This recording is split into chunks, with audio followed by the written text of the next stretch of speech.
This is the Tom Bigby Tales, and I'm your host, Shannon Evans. I write about a small town in northeast Mississippi on the Tom Bigby River called Columbus. And sometimes I write about the rest of the county or the state. Tonight's episode is about the Princess Theater, a beautiful old vaudeville theater in Columbus that is a wee bit haunted. As a child, the Princess Theater was the coolest theater in town. It had a gorgeous neon marquee that featured films like Shaft, Blackula, and Foxy Brown, the meanest chick in town. I would study the show bills in the glass cases hanging outside the theater on the Art Deco bakelite front of the building as I headed to Steve's Cafe for a burger and fries with my friends, Vula and Alexandra. The theater had once been on the vaudeville circuit and had hosted live performances of famous acts of the time, including Will Rogers, the Army Orchestra, and many touring stock acting companies of the time, as well as cowboy movie matinees starring Gene Autry, Lon Chaney films, and all the popular dramas of the era. The 1,200 seat enclosed theater was completed in 1924 and replaced two other theaters Ed Kuykendal had opened at the turn of the century: the open air Summer Princess Air Dome and the Dixie Theater over the current Rosenzweig Art Center. The Kuykendall family still owned the Princess Theater through though Ed Kuykendall Sr. was deceased. My sister and I were friends with the sons of the current owners, and those boys loved to tease us with stories of the ghosts that haunt the building, including their grandfather, Edward L. Kuykendall Sr. Mr. Kuykendall had been a force to be reckoned with, apparently. He was even the president of the Motion Picture Theater Owners of America from 1932 until his death in 1946. I remember as a small child seeing a photo of him in the Kuykendall house, smiling next to the MGM lion, and thought he was the bravest man in the world. The kids in our neighborhood spent our summer evenings running around downtown playing games of chase and prisoner and fancy forms of hide and seek, where if you were found, you had to sit on the porch unless you could sneak off from your captors. It was a gloriously complicated, fun way for all us kids aged 10 and up to 17 or 18 years old to spend our evenings outside since our homes had little to no air conditioning in the 1970s. What little air conditioning there was usually in your parents' bedroom. We were lucky if we had a box fan in the window. One of my favorite places to hide was on top of the Princess Theater. My friends Helen and Laurie would quietly, as 10-year-olds could be, ascended the double set of metal fire escape stairs that took us to the top of the building. There, we would sit behind the princess's front facade and hide from the others trying to find us. We usually got bored, forgot we were being sought, and spent our time having spitting contests over the front to see who could hit the street beyond the wide sidewalk in front of the theater. Other times we just admired the fancy outfits of the young couples arriving to the theater. They arrived in bell bottoms, midi or maxi dresses, peasant blouses, and ponchos. It was the early 70s, after all. The men wore pastels, especially baby blue, yellow, or peach, fitted wide lapel blazers, and matching form fitting gabardine trousers.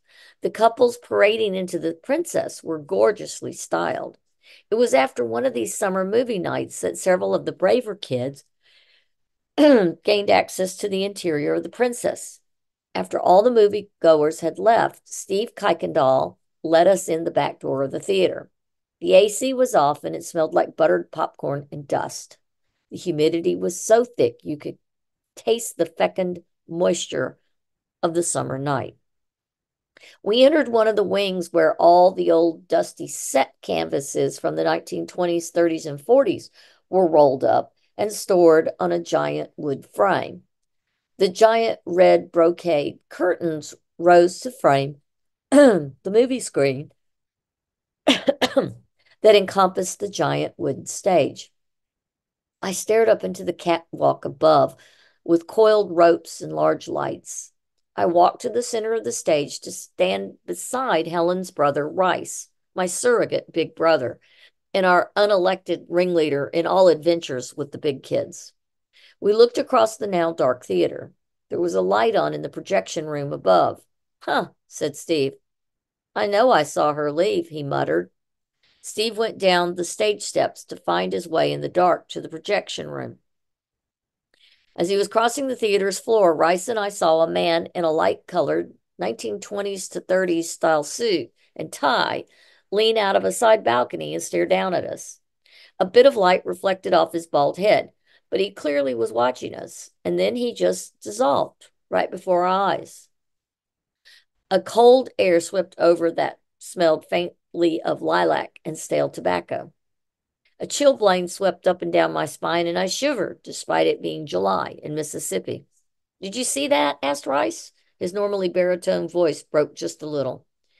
You mean the man that just melted? Yeah. I stepped closer to Rice, ready to spring back for the safety of the front porch back home. That's just Grandpa, Steve called from the dark interior of the theater. We heard him open a door and saw a light glow from the stairs leading to the projection room and the larger balcony. I thought your grandfather was dead, Rice's voice boomed into the abyss. Steve emerged on the upper balcony and opened the projection room door. He is, since 1946. Steve was nonplussed about everything in his life, so why not be unfazed by the apparition of his grandfather to his friends illegally entering the theater that he had built? Steve stepped in the projection room and motioned for us to come up. I hung onto Rice's Leonard Skinner t-shirt and followed him up the stairs. We climbed to the top and joined Steve in the projection room. A modern double projector was pointed towards the screen over the stage. The walls were covered in cowboy movie posters from an era gone by. In the corner of the room was a massive old steel camera.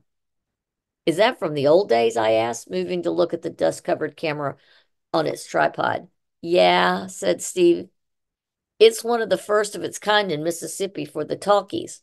Apparently, my grandfather was all about state of the art movie theaters in his day. Steve walked over to the open door, pushed it shut, exposing a doorless cupboard with slots for reels and posters. He pulled out several posters so old they were brown edged and flaking. These have been here for years. Steve turned to show them to us. His eyes grew large and he dropped the poster. I turned around to see what Steve was staring at, and behind the projector was a form of a man, or rather the upper half of a man, but even that half of his body was not complete. It was transparent. We could see the wall behind him and the Roy Rogers and Dale Evans movie posters thumbtacked to the wall behind the projector through his body. Steve grabbed the door, threw it open, and scrambled down the stairs with Rice on his heels and me close behind. We ran as fast as we could down the aisle to the stage, sprinted up the stairs, across the slippery wood stage, and out the back door. Rice pulled me out the door and slammed it shut, afraid whatever we had seen would follow us into the summer night. Steve, a rather large framed teen with jet black hair and rosy cheeks, was completely devoid of color at this time.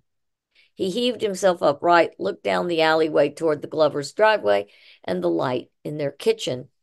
We all three took off running toward the light and made our way back to the front porch where the rest of the kids were hanging out. Y'all see anything interesting? Our friend Paul asked. Paul was the ultimate of the cool kids. He had almost waist length hair. He kept pristinely clean and brushed and in a ponytail. If I told you, you'd never believe us, Rice said. I'm going in. See y'all tomorrow. He turned and went inside, something unusual for him to do this early in the evening. But I sprinted across the street to my house in the safety of the porch light where my father sat smoking his evening pipe on the front steps. Steve headed home as fast as he could on his Sprint, 10 speed, from Sears. I could hear him whistling the long, shadowy 3 blocks back to the Kuykendal's home behind St. Paul's Episcopal Church. Thank you for coming on my tour of Columbus and the Princess Theater and some silly ghost hunting trips of my childhood.